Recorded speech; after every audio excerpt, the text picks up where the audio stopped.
Cuenta que una anécdota un poco cómica, no sé si es verdad, probablemente no.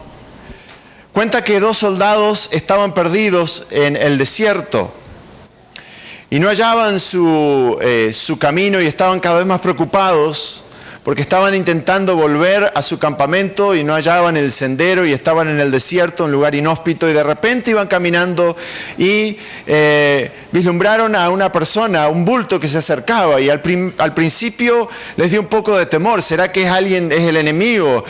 ¿Será que vamos a estar más en peligro? Pero por otro lado, ya estamos perdidos y si seguimos así nos vamos a perecer acá en el desierto. Y cuanto más se acercaban, se dieron cuenta que era alguien del mismo ejército, de su propio ejército, y como que su ánimo comenzó a subir nuevamente, y cuando se acercaron era un superior a ellos, pero tal fue su alegría que ellos se olvidaron de todas las reglas de protocolo y le dijeron: ¡qué alegría verte! ¿Dónde estamos? Y este hombre, que era superior, se sintió un poco ofendido por esta falta de protocolo y le dice: disculpen, pero ¿ustedes saben quién soy yo? Y estos soldados se miraron el uno al otro y uno le dice: ahora sí que estamos en problemas. Nosotros no sabemos dónde estamos y este ni siquiera sabe quién es. Hoy, el sábado de hoy, el tema, hoy es un sábado de actividad misionera. Y yo quisiera, en los minutos que nos quedan, hablar de algo que en lo personal creo que está sumamente relacionado, y que es la identidad de la iglesia y la misión. Y es por eso que yo quisiera que meditemos juntos en este concepto, el concepto de, otra vez, la identidad de la iglesia y la misión. Las dos están estrechamente relacionadas. La misión es parte de la identidad de la iglesia. Es decir, una iglesia sin misión no es iglesia. Una iglesia sin misión es una falsa iglesia. Identidad y misión. Ahora, de la misma manera como iglesia o identidad de la iglesia sin misión es una falsa identidad de la iglesia, hacer misión con una identidad equivocada también nos lleva a una misión distorsionada. Misión e identidad, identidad y misión. Y ustedes saben, ustedes conocen lo que la palabra identidad quiere decir. Todos ustedes tienen, por ejemplo, documentos de identidad. Tenemos alguna cosa de plástico que nosotros mostramos, que tiene una foto nuestra, que tiene generalmente, si es la licencia de conducir aquí en Ontario, tiene su foto, tiene su dirección, tiene su fecha de nacimiento, que espero que usted no haya mentido, que haya dicho la verdad, ¿verdad? En la fecha de nacimiento, y ahí no podemos escaparnos. La persona lo ve, el oficial, y ahí salta todo. Pero en realidad, ¿será que ese pedacito de plástico realmente dice todo en cuanto a nuestra identidad? Claro que no. Nosotros somos mucho más que una foto y que una dirección. ¿Cuál es la identidad de la iglesia? ¿Cómo afecta la identidad de la iglesia en la misión? Cuenta una anécdota que cierta iglesia en los Estados Unidos, después de años de estar luchando y su membresía estar decreciendo, tuvieron que cerrar. Y dice que afuera, en la pared que daba a la calle, colocaron un cartel en inglés que decía: "Ran out of business. We didn't know what our business was." En otras palabras, es como que nos fuimos a la bancarrota, se cerró el negocio porque no sabíamos cuál era nuestro negocio. Misión e identidad. Si no sabemos quiénes somos, en primer lugar, si no tenemos en claro quién es Dios, y si no tenemos en claro cuál es nuestra misión, todas estas cosas van a afectar la misión de la iglesia. Y yo quiero decirles, de paso, que yo creo que a través de la historia, el pueblo de Dios casi que continuamente ha pasado por crisis de identidad. De paso, los hijos de inmigrantes normalmente en algún momento pasan por alguna especie de crisis de identidad. Algunos muy pequeños, otros más grandes.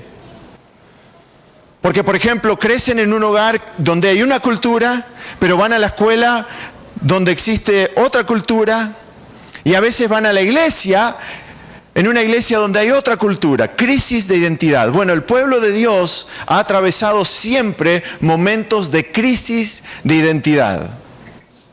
Y yo quiero decirles que yo creo que nuestro tiempo también es un tiempo donde nuestra iglesia está pasando en diferentes lugares crisis de identidad. Déjeme decirle algo más antes de entrar al texto. Vamos a leer un par de textos. No va a ser algo así muy exhaustivo, de cansarnos, estamos en el verano, pero quisiera dejar algunas ideas claras que para mí personalmente son muy importantes. La mayoría de las crisis de identidad del pueblo de Dios pasan con la gente que está, entre comillas, dentro del pueblo de Dios. En otras palabras, es muy fácil a veces apuntar con el dedo y decir, aquellas personas están dejando la iglesia o se han ido de la iglesia, ellos tienen crisis de identidad.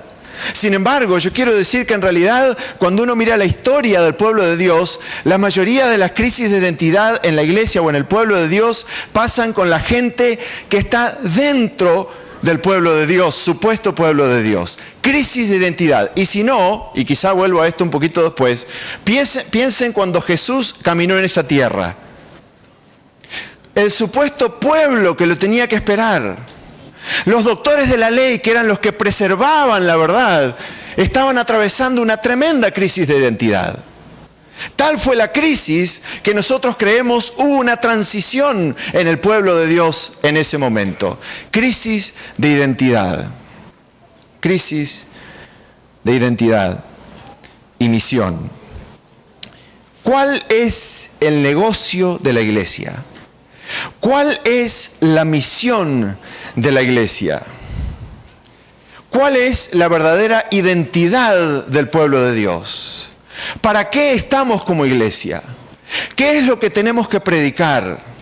Esto es lo que hace a nuestra identidad y lo que hace a nuestra misión. Quisiera invitarlos a abrir sus Biblias en el Evangelio según Mateo. Evangelio según Mateo, el capítulo 16 y el versículo 13 en adelante. Identidad y misión, misión e identidad. Dice, viniendo Jesús a la región de Cesarea de Filipo, preguntó a sus discípulos diciendo, ¿quién dicen los hombres que es el Hijo del Hombre? Y ellos le dijeron, unos Juan el Bautista, otros Elías y otros Jeremías, o alguno de los profetas. Y él les dijo, ¿y vosotros quién decís que soy yo? Respondiendo Simón Pedro dijo, tú eres el Cristo, el Hijo del Dios viviente. Entonces le respondió Jesús, bienaventurado eres, Simón, hijo de Jonás, porque no te lo reveló carne ni sangre, sino mi Padre que está en los cielos.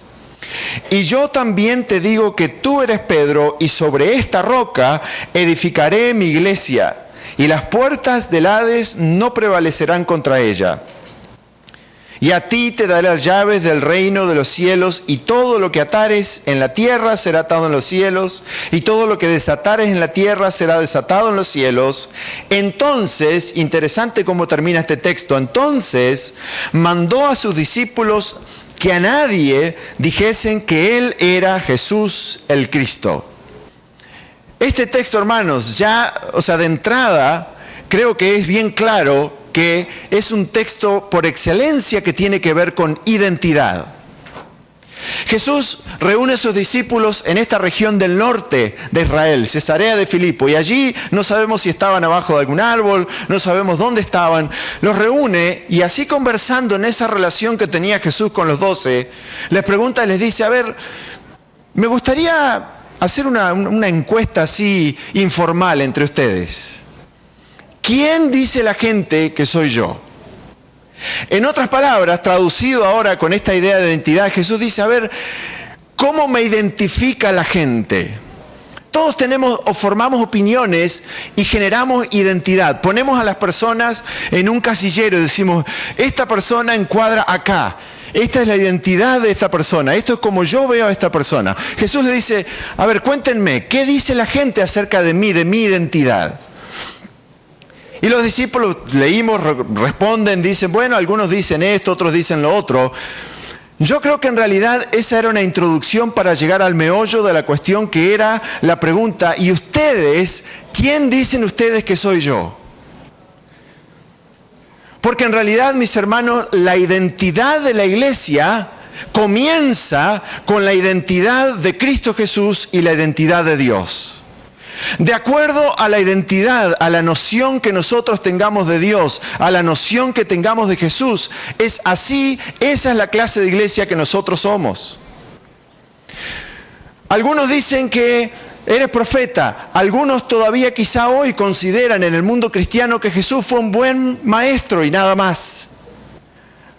Créase o no, hay cristianos hoy que eso es lo que están enseñando, lo que creen. Jesús, bueno, la idea de la expiación, la idea del sacrificio como un sustituto en nuestro lugar. Jesús fue una buena persona, nos vino a enseñar cómo vivir. ¿Quién dicen ustedes que soy yo? Pero noten ustedes que enseguida Jesús hace la conexión. Bueno, en primer lugar, Pedro recibe esa revelación, que es importantísimo definir quién es Jesús, y entonces él ahora comparte esa revelación. Y dice, tú eres el Cristo, no eres solamente un profeta, no eres solamente un maestro, eres el Cristo. Y Jesús dice, bienaventurado eres, porque esto no te lo reveló, no es una cuestión así que viene solo por deducción lógica humana, es una revelación del Espíritu Santo. Si nosotros queremos llegar a vivir y a conocer y a entender la identidad de Cristo y la identidad de la iglesia, necesitamos el bautismo y la presencia del Espíritu Santo. No hay iglesia sin Espíritu Santo, no hay iglesia sin revelación divina que nos lleve a entender la identidad de Cristo Jesús. ¿Qué pasaría si Jesús viniera hoy y caminara aquí entre la iglesia? Imagínense conmigo, y que Él viniera y nos preguntara a nosotros, aquí en la Iglesia Hispana de Toronto, y Jesús viniera y nos dijera, a ver, díganme ustedes, ¿qué opinión tiene la gente que no es de la iglesia acerca de la iglesia? ¿Qué respuesta le daríamos?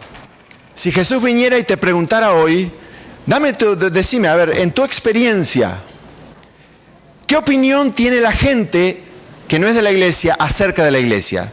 Déjenme decirles que en base a los libros, en base a las encuestas, en base a las estadísticas, aquí en Norteamérica, la gente afuera y los medios de comunicación en general no tienen una imagen positiva acerca de la iglesia, ¿verdad? No es que cuando usted va y dice, yo vengo en nombre de esta iglesia, la gente va a decir, oh, qué bueno, estoy contentísimo que al fin alguien de una iglesia me vino a visitar. Al contrario. Iglesias como que con las cosas que han pasado, las historias de los sacerdotes y que parece que las multiplican y las exageran para que solamente veamos algo de esa iglesia como si fuera lo único que pasa en esa iglesia. O dentro de las iglesias protestantes, a veces de gente fanática que hace cosas no tan bien, no tan buenas, hay una imagen negativa acerca de la iglesia ahí afuera. Mucha gente dice, yo quiero ser espiritual, pero no quiero nada que ver con una institución. Háblenme de cosas espirituales, ningún problema, pero en el momento que hablamos religión, iglesia, institución, no quieren saber nada. Ahora, ¿y si Jesús hiciera como con los discípulos y usara esa pregunta solamente para que tengamos ese diálogo, para entrar en la discusión y después nos preguntara, ¿y cuál es tu visión de la iglesia? ¿Cuál es tu opinión de la iglesia? Estoy seguro que si Él estuviera aquí y Él dijera, vamos a pasar los micrófonos y empezar a que la gente empiece a hablar, deme su opinión, defina la identidad de la iglesia, estoy seguro que tendríamos no sé si un sinfín, pero unas cuantas opiniones diferentes. La iglesia es esto, no, la iglesia está para aquello, la iglesia está para aquello otro.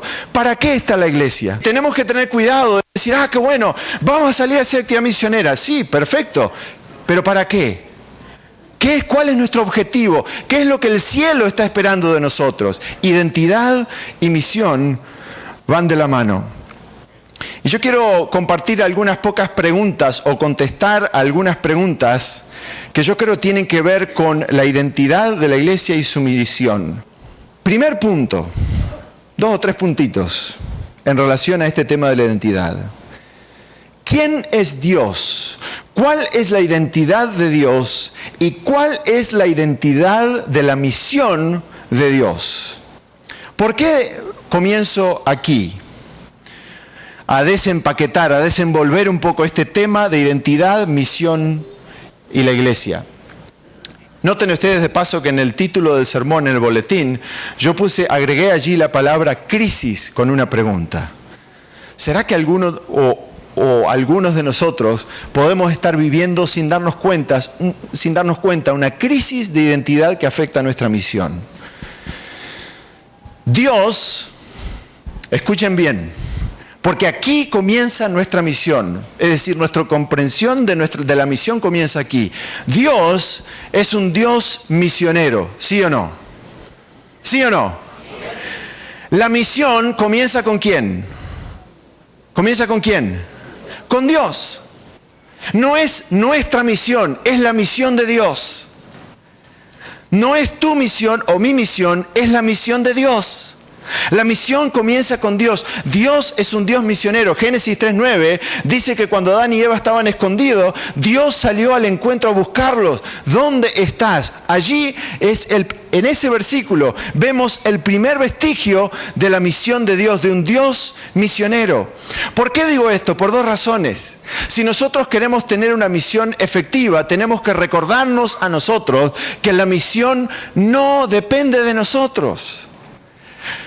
Yo sé que a veces que decimos cosas semejantes en el púlpito y yo entiendo la intención, que queremos involucrar a los hermanos, que Dios depende de nosotros, pero hermanos, Dios no depende de nosotros. La misión no depende de nosotros, la misión depende de Dios. A veces nosotros planificamos la misión sin darnos cuenta, como si creyéramos que realmente la misión depende de mis ideas buenísimas. Ojalá, si yo tengo ideas buenas, entonces la misión. No, hermanos, la misión no depende de mis ideas, la misión depende de Dios, porque es su misión. Dios, mientras nosotros estamos aquí hoy sentados cómodamente con el aire acondicionado, Dios está en misión aquí en las calles de Toronto, ¿sí o no? El Espíritu Santo está obrando en nuestras comunidades. Dios está haciendo lo posible y lo imposible para alcanzar al ser humano. No solamente que la misión depende de Dios, sino que nosotros tenemos que aprender de los métodos misioneros de Dios. Jesús nos dijo, muy bien, ahí está la raza humana caída, pobrecitos, realmente vamos a mandar ángeles que tienen unos folletos, unos volantes, ¿verdad? Y vamos a tener reuniones evangelísticas acá en el cielo, y si alguno viene y escucha y se bautiza, entonces, ojalá sean salvos. ¿Eso es lo que hizo Jesús? Claro, ustedes me miran como dicen, qué ridícula esa ilustración, porque es ridículo. Sin embargo, a veces nosotros actuamos de esa manera. Pensamos, bueno, vamos a mandar y que vengan acá donde están nosotros. Ahora, no tiene nada de malo invitar a gente que eventualmente llegue aquí, pero la misión no puede comenzar aquí adentro. Nosotros tenemos que salir a donde está la gente. No solamente que Dios es un Dios misional, no atraccional, en otras palabras, no es que Él dice, acá estoy, vengan a mí. Él sale a buscar al que se perdió, sino que Dios es un Dios encarnacional. Jesús se hizo hombre, uno como nosotros, vivió entre nosotros. Nosotros como queremos salir así todos como no cubiertos con escudos, ¿no? Estoy diciendo figurativamente. Vamos rápido, dejamos un volante y venimos de nuevo acá dentro de la fortaleza, acá estamos tranquilos. Pero la verdadera misión es riesgosa. Implica involucrarnos en la vida de personas que tienen otro estilo de vida. Implica involucrarnos, pasar tiempo con ellos, comer con ellos. Aunque muchas veces podamos ser mal interpretados, ¿no les parece que eso es lo que pasó con Jesús? Que la gente decía, la iglesia, es decir, el pueblo de Dios, que estaba ya metido adentro, con una tremenda crisis de identidad, pero que se creían somos los santos, preservamos la verdad, tenemos la verdad, estamos aquí protegiendo todo eso, eran los que criticaban a Jesús. Y Jesús era el que estaba afuera haciendo misión. Y la pregunta que yo me hago a mí, y te invito a que te la hagas, ¿cuál de estos dos grupos me identifica a mí hoy? ¿Los que estamos adentro preservando la verdad y felices porque somos mejores que los demás? ¿O somos como Jesús que estamos afuera trabajando por aquel que está perdido? Lucas 19:10 dice, el Hijo del Hombre vino a buscar y a salvar lo que se había perdido. La misión de Dios fue clara. Él vino a rescatar al ser humano. No vino a condenar, no vino a apuntar con el dedo. Vino a vivir con el hombre y a rescatar, a salvar lo que se había perdido. Jesús dijo esto de paso en el contexto en la casa de Zaqueo, ese cobrador de impuestos. Y cuando Jesús fue allí fue criticado. Los líderes religiosos lo miraban y decían, pero ¿cómo este hombre, cómo Jesús se va a meter a la casa de un cobrador de impuestos? No entiende que compartir en la cultura oriental, compartir una comida, estar ahí, era como identificarse con él. ¿Cómo se va a identificar con este pecador si él dice ser un líder, un rabí? Vino a buscar y a salvar al que se había perdido. Por supuesto que nosotros tenemos que compartir verdades. Pero la misión de Jesús fue mucho más que venir y proclamar una verdad y decir, esta es la verdad intelectual. Jesús vino a mezclarse para rescatar al ser humano. ¿Cuál no es la misión de la iglesia? La misión de la iglesia no es buscar el crecimiento numérico de la iglesia solamente, sino buscar la expansión del reino de Dios. A veces nosotros confundimos y pensamos nuestra misión es ensanchar o agrandar la membresía de la iglesia. Esa no es la misión. Ojalá que la membresía crezca, claro que sí, pero no es nuestra misión. Nuestra misión no es tener una iglesia más grande ni tener un edificio más lindo. Nuestra misión es rescatar al perdido. Y el efecto es que por la gracia de Dios la iglesia va a crecer. Pero ese es un subproducto, pero no es el objetivo. La misión no es meramente predicar doctrinas correctas, sino que es revelar el carácter de Dios. Yo voy a decir eso una vez más. Nuestra misión no es solamente predicar doctrinas correctas acerca del día de reposo o lo otro. Eso es parte, pero realmente nuestra misión es revelar el carácter de Dios. Nuestra misión no es cambiar a las personas a nuestra semejanza, sino guiarlas a Jesús y confiar que el Espíritu Santo hará la obra de transformación en su tiempo y a su modo. Nosotros a veces pensamos, voy a ir afuera, voy a enganchar a alguien, lo voy a traer adentro y voy a cambiarlo a mi semejanza. Esa no es la misión. La misión es voy a ir afuera, voy a mostrar el amor de Jesús y orar para que el Espíritu Santo obre y que esa persona acepte el reino de Dios. Y si el subproducto es que viene a este lugar, amén. O si va a otro lugar, amén también. O si no va a un lugar por cualquier razón como el ladrón en la cruz, amén también. No es ensanchar esto, es que la persona acepte el reino de Dios en su vida y creer que el Espíritu lo puede transformar.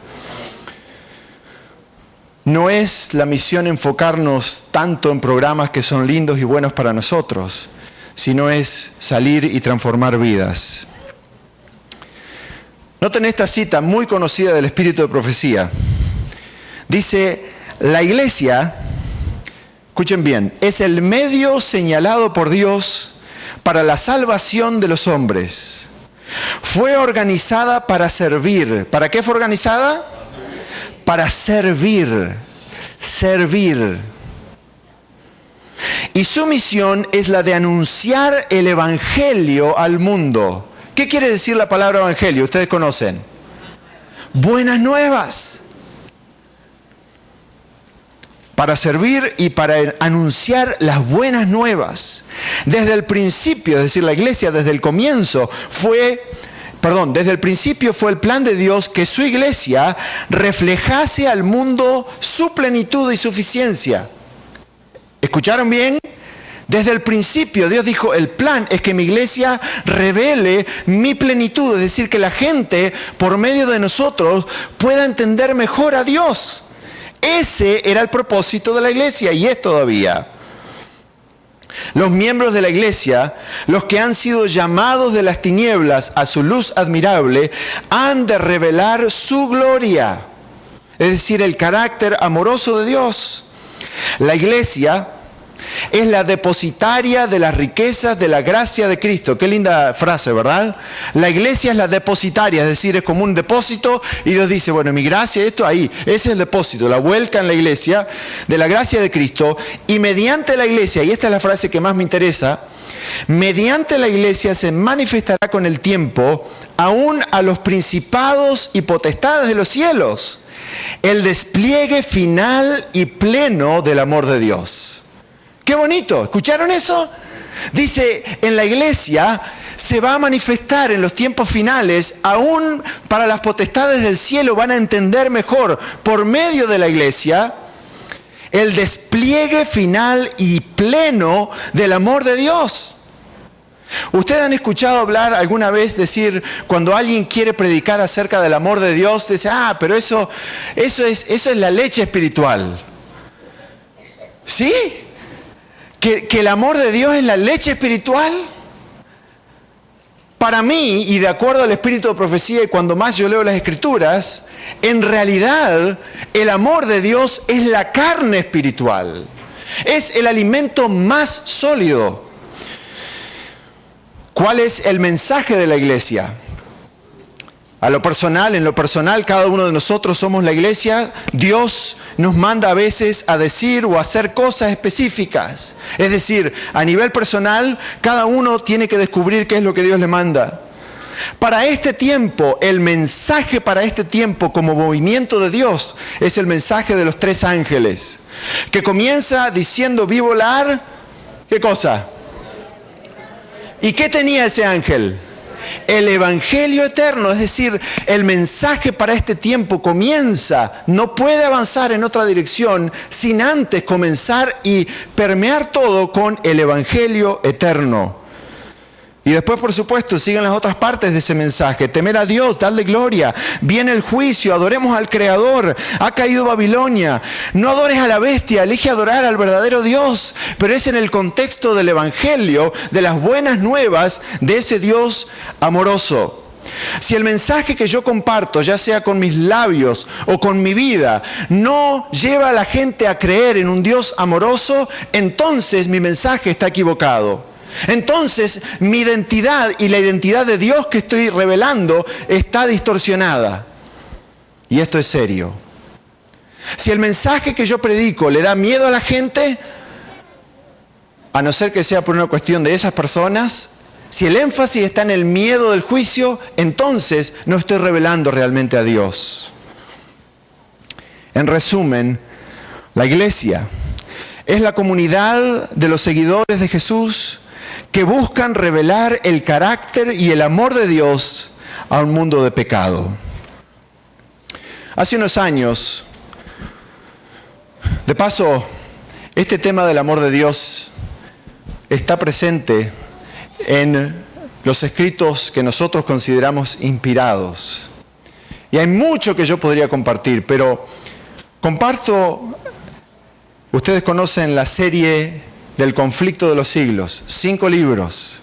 El primero es Patriarcas y Profetas. ¿Cómo comienza el libro Patriarcas y Profetas? La primera frase de esa serie que revela, expande la historia de la humanidad y del conflicto entre el bien y el mal, comienza, permítanme leerles, Dios es amor. Su naturaleza y su ley son amor. Lo han sido siempre y lo serán para siempre. Así comienza la serie.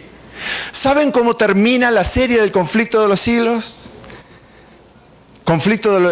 El libro ahora, El conflicto de los siglos, que cierra la serie de los 5 libros, de la serie del conflicto, del gran conflicto. Dice así cierra, después de todas esas páginas de los 5, todos los siglos de la historia, desde la caída de los ángeles hasta que Cristo viene, Todo eso comienza diciendo Dios es amor y cierra con esta frase: el gran conflicto ha terminado.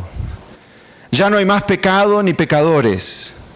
Todo el universo está purificado. La misma pulsación de armonía y de gozo late en toda la creación. De aquel que todo lo creó manan vida, luz y contentamiento por toda la expansión del espacio infinito. Desde el átomo más imperceptible hasta el mundo más vasto, dice, todas las cosas animadas e inanimadas declaran en su belleza sin mácula y en júbilo perfecto que Dios es amor. Para eso existe la iglesia. Esa es nuestra misión. Revelarle a un mundo caído que Dios existe y que Dios es amor. Hace unos años, les iba a decir, comenzó en la Unión del Atlántico en Estados Unidos un movimiento que se llama el Compassion Movement, movimiento de compasión. Estoy hablando de la Iglesia Adventista, hace unos pocos años. Comenzó cuando el pastor José Cortés, hispano, estaba de director de jóvenes, reciente en esa unión. Y había un evento que pasaba todos los años, quizá todavía pasa, que era un evento de capacitación de líderes de las academias adventistas. Y él comenzó a trabajar y a planificar y a promover este evento, y pasó un mes, pasó otro mes, y no tenía casi inscripciones. Y él comenzó a ponerse un poco nervioso. Dijo, este es mi primer evento como director de jóvenes de la Unión, y estoy tratando de promover, y entonces comenzó a llamar a los capellanes de las academias. Él le decía, a ver, Juan, allá en aquella escuela, mira, estamos haciendo esto, ¿ya promoviste? Sí, estoy promoviendo, pero los jóvenes no están muy interesados, los líderes. Bueno, llamó al siguiente, Pedro, de otro lado, estoy llamando, estamos haciendo esto, recibiste el material, estás promoviendo, estoy promoviendo, lo hemos hecho del frente, pero no hay 2 o 3 interesados. Y ahí fue, y ahí siguió, y tratando de promover. La semana, creo que era esa misma semana, cuando iba a ver el evento, hubo una catástrofe en uno de los, natural, en uno de los lugares del territorio. Y entonces, él orando y pensando en este evento, de repente se le prendió la lamparita y dice, ¿cómo nosotros vamos a hacer un evento encerrados por allá, un retiro espiritual lindo de capacitación de líderes, cuando hay necesidades en nuestro territorio y podemos ir y servir? ¿Qué mejor preparación que involucrar a nuestros jóvenes en el servicio? ¿Sí o no? Y él lo llevó a la junta, temeroso, dijo, a lo mejor este evento siempre ha sido tradicional allá, pero la junta aprobó, y ni bien aprobó la junta, le empezó a llamar. Juancito, allá de la escuela, mira, tenemos esto, vamos a hacer el cambio porque, ok, yo voy a anunciar. Pedro, allá en otra escuela, mira, estoy llamando, capellán, esto pasó, hicimos un cambio, vamos a ir allá y servir en medio de esta necesidad. Una por una empezó a llamar. En cuestión de horas o menos, el teléfono comenzó a sonar. Pastor José, yo no sé qué está pasando, pero ahora los jóvenes, los líderes están entusiasmados y quieren ir a servir. Tenemos 30 que se anotaron. Otra escuela, pastor, y a medida que más llamaban, ahora el pastor José, ¿verdad? Se puso allá, ahora esto está bueno, ¿no? Bueno, no sé si tenemos lugar, a ver, acá para todos, pero ¿verdad? Claro que había lugar. Y ese evento se transformó, fue el comienzo de este movimiento Compassion, compasión, donde se motiva en primer lugar a jóvenes adultos, pero en realidad la iglesia se ha sumado, a tal punto que ahora las iglesias tienen un sábado al mes, el sábado de compasión, donde la iglesia sale afuera a servir a la comunidad, necesidades, lo que fuera. Yo les dije que hace un par de semanas en Camp Meeting nosotros lanzamos oficialmente este movimiento aquí en Ontario. Algunos de ustedes quizás fue al Camp Meeting de la conferencia. Jóvenes salieron a las calles a hacer, le decimos en inglés un food drive, a recoger alimentos no perecederos. Contactamos a Canadian Blood Services, el asunto de sangre, de donación de sangre. Vinieron, juntaron gente que se anotó para donar sangre. Otra gente salió en inglés le decimos prayer walking, a caminar y orar y dar botellas de agua gratis allí. Servicio como Jesús. Aquellos que hemos crecido en la iglesia, a veces la primera reacción, pero eso no es misión, no estamos predicando nada, solamente estamos ayudando a la gente. Piensen bien antes de decir eso. Cuando Jesús vino, vimos en el texto que Él les dijo a sus discípulos, les mandó, no digan todavía que yo soy el Cristo. Y uno piensa, pero ¿cómo es eso? Si Él está revelando su identidad. Pedro le dice, eres el Cristo. Y Él le dice, bienaventurado eres. Sí, eso te lo reveló. Y después le dice, todavía no cuenten eso todavía. Jesús no vino solamente a predicar con su palabra. Él vino a mostrar con su vida el carácter de Dios. Y solo cuando nosotros con nuestra vida y con nuestros actos mostramos el carácter de Dios, solo allí la gente se va a sacar los dedos de las orejas y va a decir, ahora estoy más dispuesto a escuchar lo que tienes que decir. Es por eso en este contexto que el Espíritu de Profecía dice que solo el método de Jesús traerá éxito, y ustedes conocen esa cita, ¿sí o no? Solo el método de Cristo será el que dará éxito para llegar a la gente. El Salvador trataba con los hombres como quien deseaba hacerles bien. Les mostraba simpatía, atendía sus necesidades, se ganaba su confianza. Entonces les decía, ¿qué cosa? Sígueme. Hermanos, antes de nosotros, claro, no les estoy diciendo que no compartan literatura, no les estoy diciendo que no prediquen con la palabra, pero oremos para que Dios nos ayude a revelar el carácter de Dios con nuestra vida. Y la gente va a estar abierta a escucharnos. El pastor José cuenta una experiencia que tuvo con su hijo, y con esto quiero ir cerrando. Su hijo menor. Se estaba acercando el cumpleaños número 3 de su hijo menor. Esto fue hace algunos años. Y él entonces un día estaba ahí y le preguntó, ¿qué te gustaría que papi y mami te regalen para tu cumpleaños?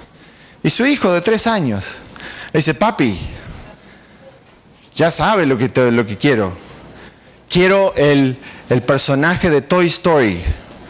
¿Cómo se llama? Buzz Lightyear. Ok, así que el pastor dijo, está bien. Se fue un día a Toys R Us, ¿verdad? Que tenemos aquí también. Y finalmente empezó a buscar a ver dónde estaba la sección de Toy Story, la película. La encontró y ahí se fue, comenzó a mirar. Y enseguida detectó uno pequeño así, chiquitito, $10. Dijo, perfecto, esto va con el salario de un pastor, $10, perfecto, ¿no? Y estaba casi decidido y de repente cometió el error de virar el rostro a la izquierda. Y había uno mediano, más grande, $49. El pequeño es como que está más, ¿no? Pero este solamente va a cumplir 3 años una vez. Y dijo, que después de todo, ¿no? $49, 49,99, ¿no? Ustedes saben cómo es. Y dice, yo creo que este está bien. Y estaba ahí ya decidido cuando comete el error de otra vez girar y ahora encuentra uno, el más grande. $100. Pero el chiquito, o sea, está bien, el mediano también, ya es más grande, pero este es el más grande y él va a cumplir 3 años solamente una vez. Bueno, lo llevo. Así que ahí lo puso, lo llevó, fue, pagó con su tarjeta, ¿verdad? Fue aprobada la compra, que es un milagro casi, pero bueno, pasó ahí. Llevó eso, lo empaquetó, su esposa, bien, llegó el día de cumpleaños y ahí temprano, así salieron de la cama, bajaron. Enseguida trajeron el regalo y el niño, ¿qué es? ¿Qué es? Aunque él ya sabía probablemente lo que era. ¿Qué es? Allí abrió, rompió todo, ¿verdad? No como en nuestras, ¿verdad? Cuando nosotros éramos pequeños teníamos que, con cuidado, abrir porque el papel podía servir para varios regalos más después, más adelante, ¿no? Y rompió todo. Lo mira y dice, yo quería el chiquitito, hay uno chiquitito, dice. Porque yo soy chiquitito, entonces para mí el chiquitito. Y ahí, pero querido, este es el regalo, pero es grande, y lo trata de convencer y más. No quiero este. Y claro, si fuera un matrimonio, ¿verdad? Digamos, blanco, canadiense, sería bueno, pobrecito, ¿verdad? Padre hispano, como que la cosa comenzó a subir, ¿no? Yo me gasté todo esto y este me está haciendo, nosotros decimos berrinche, no sé si ustedes usan esa palabra, ¿no? Este es el regalo, querido, y esto es lo que trajimos y hay que disfrutarlo. Y lo tira al piso y se rompe.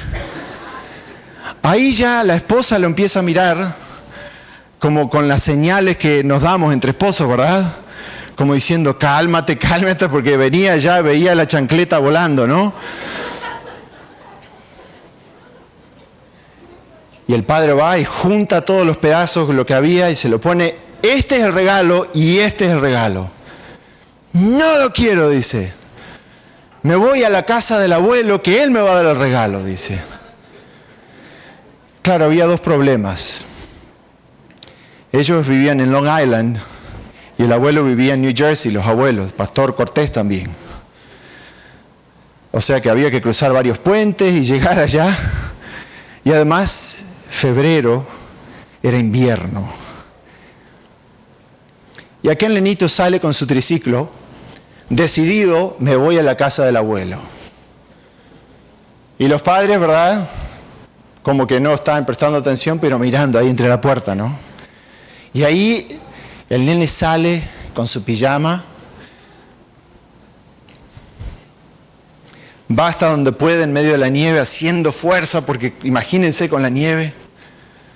El triciclo se tranca y él más se enoja y patea el triciclo y se olvida que estaba descalzo.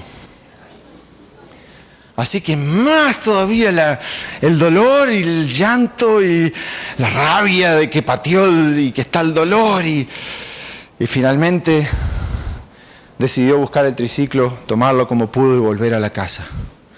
Claro, los padres estaban con la puerta media cerrada, como que habían dado por sentado que se iba. Y él, como puede, golpea la puerta. El padre le abre, ¿verdad?, con cara seria, pretendiendo como que... Y el nenito mira para abajo y dice, papi, ¿puedo volver a casa? Y él se agacha, se arrodilla y lo abraza y le dice, claro que puedes volver a casa. Y el nenito le pregunta, papi, ¿pero todavía me amas? Do you still love me, even when I do not behave? Y el papá lo abraza y le dice, claro que te amo. Aun cuando te portas mal, yo te amo. El mundo que está ahí afuera necesita escuchar el mensaje que Dios los ama.